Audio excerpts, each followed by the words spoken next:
He never won, not first place, not second. Sometimes not even close. If there was a finish line, he was usually near the back, and people noticed. They always do.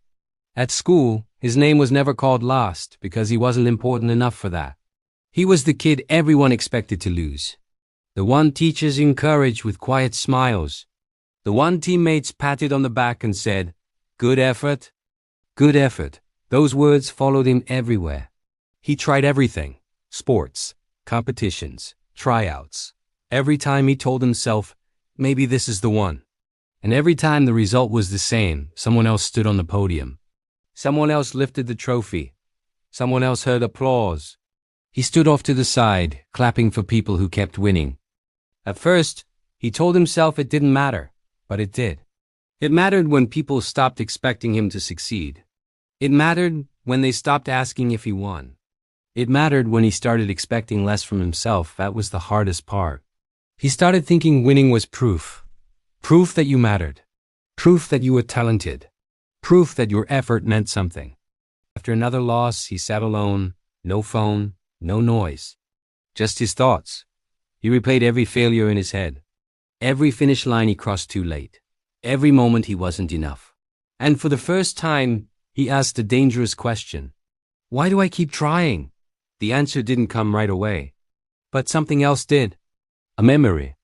Not of losing, but of starting. Of the first time he showed up. The first time he was scared. The first time he tried even though he might fail. He realized something strange. He wasn't the same kid anymore. He looked back and saw progress he had never counted. He was stronger, more disciplined, more patient. He had learned how to lose without quitting. How to show up when no one was watching. How to keep going without applause. No one gives trophies for that. But that didn't mean it didn't matter.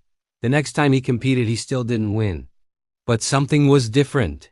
He didn't look around for approval. He didn't wait to see who finished ahead of him. He focused on his own pace, his own breath, his own effort. And when he crossed the line, still not first, he smiled. Because this time, he knew something others didn't. He knew that growth doesn't shine. It doesn't sit on shelves. It doesn't make noise. Growth shows up quietly, in consistency, in resilience, in refusing to quit. Years later, people would ask him how he got so steady, so focused, so confident. They didn't know the truth. That confidence was built in all the moments he lost and still came back. That discipline came from always finishing last and learning to finish anyway. If you're listening to this, you feel like the kid who never wins. Hear this, winning is not proof of growth. And losing is not proof of failure. Sometimes the real victory is becoming someone who doesn't need a trophy to know their worth. Because the people who grow the most are often the ones no one notices at first.